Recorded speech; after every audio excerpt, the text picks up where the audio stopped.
अस्सलाम वालेकुम नाज़रीन कराम, मैं हूं आपका होस्ट अयाज अहमद। नाज़रीन कराम, आज अहम तरीन डेवलपमेंट्स हुई हैं। पंजाब असम्बली के अंदर आज इजलास हुआ है। एंकर इमरान रियाज खान को रात के अंधेरे में उठाया गया था, उनको आज अदालत के अंदर पेश किया गया और आज उन्होंने इंतहाई अहम बातें जज के रूबरू की हैं और ये बताया है कि इमरान रियाज खान को किस तरीके से चुप करवाया जा सकता है। इसके अलावा शौकत बसरा ने आज एक इंतहाई अहम प्रेस कॉन्फ्रेंस की है और जो इमरान खान ने IMF को खत लिखा है उसकी डिटेल भी सामने आई है, वो भी मैं आपके सामने रखने के लिए जा रहा हूं। तो वन बाय वन शुरू करते हैं। सबसे पहले आज अडयाला जेल के अंदर इमरान खान की मुलाकात हुई है बुशरा बीबी के साथ। तकरीबन 3 हफ्तों बाद अल कादर ट्रस्ट केस में आज समाअत थी, तो इमरान खान ने खड़े होकर बड़े जबरदस्त तरीके से अपनी अहलिया का इस्तकबाल किया। वो मिले और इमरान खान ने एक किताब भी दी, अपनी अहलिया को किताब दी कि यह किताब आप पढ़ें। और इमरान खान और बुशरा बीबी ने आज ये कहा है कि किसी भी सूरत हम कोई कंप्रोमाइज नहीं करेंगे, हम जेल के अंदर रह लेंगे, सारी जिंदगी रह लेंगे, लेकिन पाकिस्तान के फायदे के बगैर किसी किस्म की कोई डील नहीं करेंगे। पाकिस्तान की आवाम हमारी ताकत है, ये आज इमरान खान ने और बुशरा बीबी ने बयान दिया। और दूसरे नंबर पे एंकर इमरान रियाज खान को आपको पता है कि रात के अंधेरे में उनको गिरफ्तार किया गया था। अब पंजाब की एंटी करप्शन ने आज उनको अदालत के रूबरू पेश किया गया। तो अदालत में इमरान रियाज खान ने कहा कि मैं अपने पेट से कपड़ा नहीं उठाऊंगा, मेरे साथ जो इन्होंने किया है वो मैं कभी नहीं बताऊंगा। मेरा मुल्क है, मेरे अदारे हैं, कोई बात नहीं, लेकिन मैं माफिया के सामने सरेंडर नहीं करूंगा, मैं आखिरी दम तक लड़ता रहूंगा, ये इमरान रियाज खान ने आज कहा है। और उन्होंने एक और रिक्वेस्ट की है, उन्होंने कहा कि मसला मेरे साथ है, मेरे साथ रखो, लेकिन मेरे वालिद को अंदर से निकाल दो, मैं ये बर्दाश्त नहीं कर पाऊंगा अगर आप मेरे वालिद को अंदर घसीटेंगे। और फिर उन्होंने ये भी कहा, उन्होंने कहा कि शायद अभी तक ये समझ नहीं पाए कि इमरान रियाज खान क्या है। उन्होंने कहा कि मुझे आपने अभी गिरफ्तार किया है, जब मुझे छोड़ेंगे मैं दोबारा बोलूंगा, मैं चुप तो नहीं हो सकता। उन्होंने कहा और ना मैं चुप करूंगा। बहरहाल उनको जुडिशियल कर दिया गया, उनके जिस्मानी रिमांड की इस्तदा की गई, उनको जुडिशियल कर दिया गया है।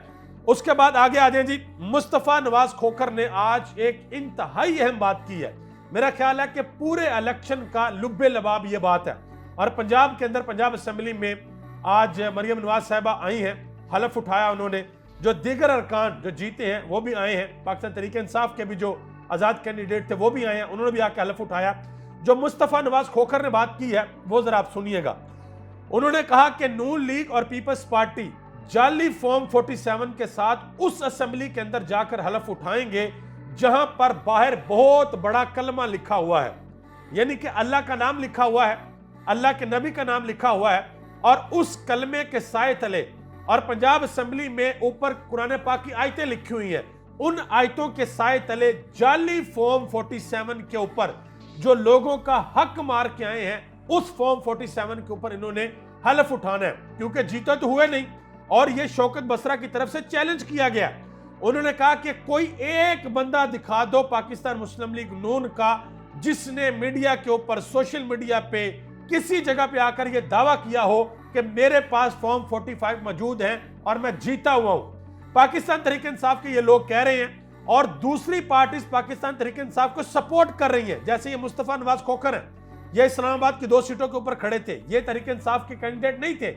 ये कह रहे हैं कि भाई तहरीक इंसाफ का बंदा जीता हुआ, मैं हार तस्लीम करता हूं, लेकिन नून लीग से हार तस्लीम नहीं करता, तहरीक इंसाफ से हार तस्लीम करता हूं, उनके बंदे जीते हुए हैं। बिल्कुल इसी तरह जमात इस्लामी के लोग हैं, वो ये कहते हैं कि भाई तहरीक इंसाफ जीती है, MKM और पीपल्स पार्टी कराची के अंदर हारी है, वहां पर भी जो हालात हैं वो बड़े खराब होने के लिए जा रहे हैं। बहरहाल ये देख लें कि इन्होंने इस तरीके से हल्फ उठाया है कि कुरान पाक की आयतें लिखी हुई हैं और नीचे फॉर्म 47 के ऊपर जो फतह मिली है उसके ऊपर हल्फ उठाए जा रहे हैं। मरियम नवाज साहबा की एक तस्वीर आज बहुत ज्यादा वायरल हुई है, जिसमें वो ऐसे हाथ लहरा रही हैं और लोगों ने कैप्शन लिखा है। ये एक ट्विटर सारफ है रिजवान, उन्होंने कहा कि ये मरियम नवाज की तस्वीर लगा के उन्होंने ऊपर लिखा कि वो रास्ता बड़ा आसान है, वो रास्ता मुझे भी आता है, उस रास्ते में बस हाथ जोड़ने पड़ते हैं। ये मरियम नवाज साहबा ने एक इंटरव्यू दिया था, आपको याद होगा, उसमें उन्होंने कहा था कि वो रास्ता बड़ा आसान है, वो मुझे भी आता है, उसमें हाथ जोड़ने पड़ते हैं, उसमें झुकना पड़ता है, और गालिबन ये भी कहा था कि उसमें बूट पॉलिश करने पड़ते हैं, कुछ इस तरह का। तो आज लोग पूछ रहे हैं कि मरियम नवाज साहिबा ने कौन सा रास्ता इख्तियार किया है।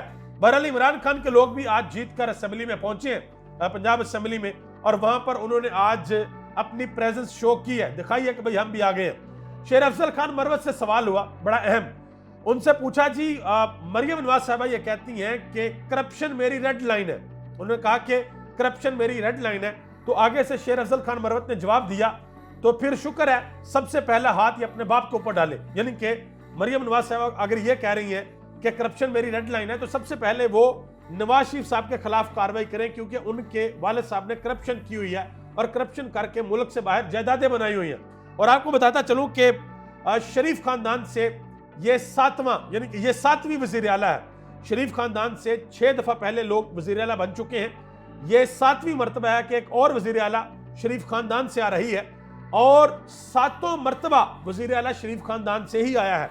किसी और बंदे के अंदर इतनी कैपेबिलिटी और काबिलियत नहीं थी कि उस बंदे को पंजाब का वजीर आला लगाया जाता, शरीफ खानदान यानी कि पाकिस्तान मुस्लिम लीग नून की तरफ से। बहरहाल ये मरियम नवाज साहिबा वजीर आला के लिए अब आ गई हैं, तो अब देखना ये है कि वो जो कहती हैं कि करप्शन मेरी रेड लाइन है, उसके ऊपर अमल दरामद कैसे होता है और जो गवर्नेंस है उसको वो किस तरीके से बेहतर बनाती है। उमर अयूब खान, उन्होंने आज एक अहम बयान दिया जो कि तहरीक इंसाफ की तरफ से नामजद वजीर आजम है।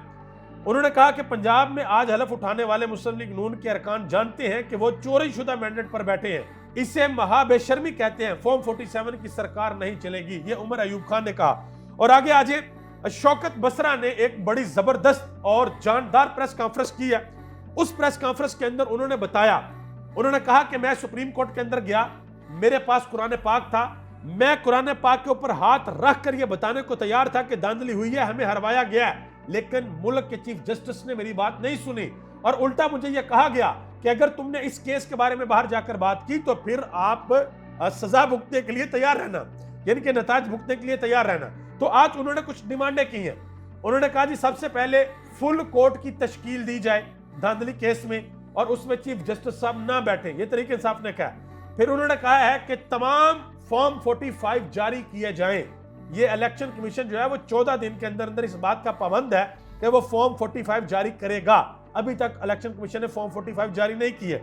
फिर उन्होंने कहा कि धांधली करने वाले आरोज के खिलाफ FIR दर्ज करवाएंगे हम लोग और तमाम सियासतदान और आईनी ओहदों पर बैठे हुए लोगों से यह कहा जाएगा कि वो कुरान पाक के ऊपर हलफ दें और हलफ देकर ये कहें कि वो बेईमानी करके नहीं आए, वो धोखाधड़ी फ्रेब से नहीं आए, बल्कि वो जीत कर आए हैं। अब आप अंदाजा लगा लें कि कितने लोग हैं जो हल्फन कुरान पाक के ऊपर हाथ रखकर ये कह सकते हैं, नून लीग के लोग, कि जी हम ईमानदारी के साथ जीत के आए हैं, हम फॉर्म 45 के अंदर भी जीते हुए थे और हम फॉर्म 47 के अंदर भी जीते हुए थे। अब आप अंदाजा लगाएं, बल्कि कमेंट बॉक्स में बताएं कि कितने लोग ऐसे होंगे जो ये काम कर सकते हैं। और अली एजाज भुट्टर ने एक बड़ी अहम बात की है, वो IMF को जो खत लिखा, उस IMF के खत के ऊपर आपको एक अहम बात बता दूं, इमरान खान ने खत लिख दिया और होपफुली वो पहुंच भी गया। अच्छा, इसमें एक बात याद रखिएगा, इस खत का शायद कोई वो इंपैक्ट ना हो जो लोग सोच रहे हैं, लेकिन ये खत लिख के इमरान खान ने जो कार्ड खेला ना, वो कार्ड ये खेला है कि सारी दुनिया को ये बता रहा है इमरान खान के इन लोगों को मैंडेट नहीं मिला, ये मैंडेट चोरी करके हुकूमत करने के लिए आए हैं। इमरान खान का मकसद ये है।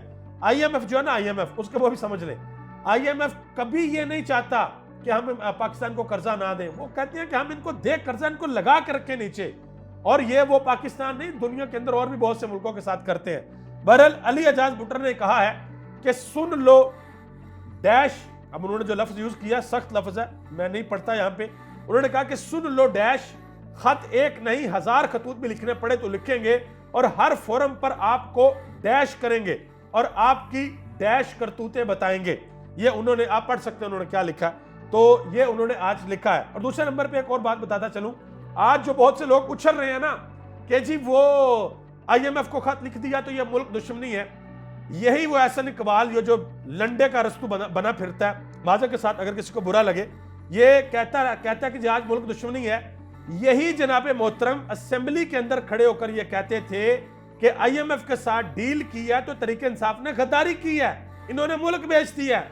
और बिलावल भुट्टो साहब तो खड़े होकर वो फाड़ देते थे, यानी कि वो डील ही फाड़ देते थे कि ये हम कॉन्ट्रैक्ट फाड़ रहे हैं, हमने नहीं करनी, और आज कह रहे हैं कि जी इमरान खान मुल्क दुश्मनी कर रहा है। बहरहाल देखना यह है कि ये IMF के साथ किस तरीके से मामला करेंगे, क्योंकि अभी तो ये आप देख भी ले, ये न्यूज है आपके सामने है, ये हेडलाइन आप देख ले कि FATF की जब उस वक्त करारदाद पास हो रही थी और हमने पाकिस्तान को ब्लैक लिस्ट से ग्रे लिस्ट के अंदर लेकर आना था, तो ये लोग कानून पास नहीं कर रहे थे, बल्कि ये डिमांड कर रहे थे कि भाई 36-37 अमेंडमेंट्स नैब के अंदर करो, हमें सहूलतें दो, हमारी करप्शन में हमें सहूलत दो, फिर हम जाके इसको सपोर्ट करेंगे, और नहीं किया था। आगे आ जाए, ज़रताज गुल वजीर ने एक बड़ी अहम बात की है।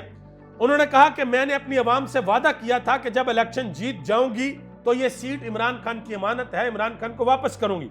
उन्होंने कहा कि अल्हम्दुलिल्लाह किसी कीमत पर अपना जमीर नहीं बेचूंगी। पाकिस्तान के अंदर कुछ लोग हैं, एक MNA है वसीम कादर साहब, उन्होंने अपना जमीर बेचा है, अब वोट इमरान खान के नाम का लिया, इमरान खान के नाम का वोट लिया और जाकर मिल गए नून लीग के साथ। और मुझे आप यकीन करें, जो लीडर होता है ना, लीडर उसका विजन होता है।